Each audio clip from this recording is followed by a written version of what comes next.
What's up, you guys? We're back. Today's warm-up, we're going to begin with some side planks. Not long, just 10 seconds per side. So I go to a plank on my side by planting one hand, lifting my hips up, and planting the side of the... So if I'm on my right hand, the outside of my right foot on the ground as well. I'm just thinking about lifting my hips up. We'll only do 10 seconds per side. 10 seconds on the right, switch, do 10 seconds on the left. Then we're doing some inchworm press-ups. So I fold forward, walk my hands out into a plank, do a push-up. Remember that even these warm-up reps count. So everybody's trying to get better at push-ups, right? It's always something that a lot of people in the gym are trying to get better at. Even use the warm-up as a chance to get good at it. Always make them good. If you have to go from your knees because they feel a little bit too strenuous, that's fine. There's nothing wrong with doing push-ups from your knees. You can still do them very well. Think about that technique. Okay? Elbows out about 45 degrees, trying to get the chest to the ground every single time. After that, we're doing squats and sit-ups. I mean, we do a lot of squats. We do a lot of sit-ups. These are pretty straightforward. Hips back, knees push out, sit-ups. We can use our arms on these. Bam, voila. Moving on, the workout.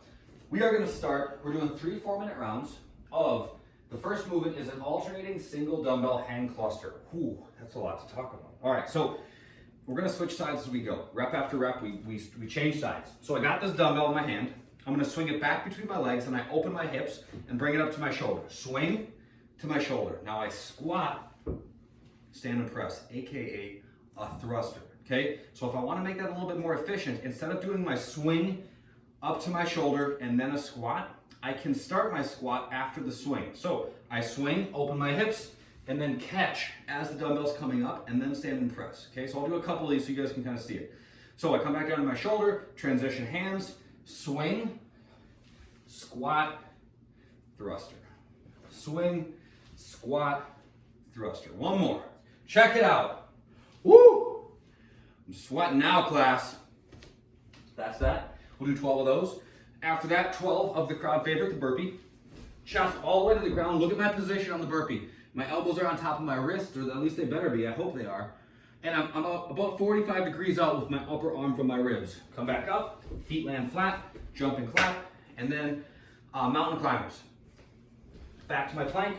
1, 1, 2, 2, all the way up to 12 and 12. Mountain climbers are a good time. We got 1 minute of rest between our rounds, and you pick up where you left off. That means that if I got through 6 mountain climbers in one of my rounds, that's where I pick up on rep 7 in the next round. The bodyweight version, 12 squats, 12 burpees, 12 mountain climbers. Pretty straightforward. The accessory work, we're doing kind of a douchey one today. It's the dumbbell curl. Don't tell anyone about this. Kind of lame, I know, but if you're not coming to the gym, how are you gonna work on those biceps? So we don't do these a lot because I think it's easy to overdo it on them, but you know, it's good to do them sometimes if you can't get to the gym, do pull-ups or whatever. So that's what we're doing today. Just don't tell anybody. My shoulders are back. I'm squeezing my belly. I'm just slowly lifting up and then coming back down. Switch sides, lift up, come back down. So I kind of spin the weight towards me. I'm not gonna get super picky about how you do it, like the exact position of your hand. Here's some things that I don't want. There should be none of this. No bro reps, no swinging them up. I'm not really worried about you guys doing that, but I just need to say it anyways. Slow and controlled, right? You get the most out of it by controlling the full range every single time. The mobility work we're doing, if I can track down my lacrosse ball, AKA the Becky household dog toy. I got my lacrosse ball, rolling on our pec. So we're gonna roll across our chest. I usually go just below my collarbone. You can go, you know what, I think the outside of the pec tends to get really tight, so I'll roll in there, go to the front of my shoulder, but the basics that we're gonna lay on the ball, and we're doing this. Hand behind my back, hand up over my head.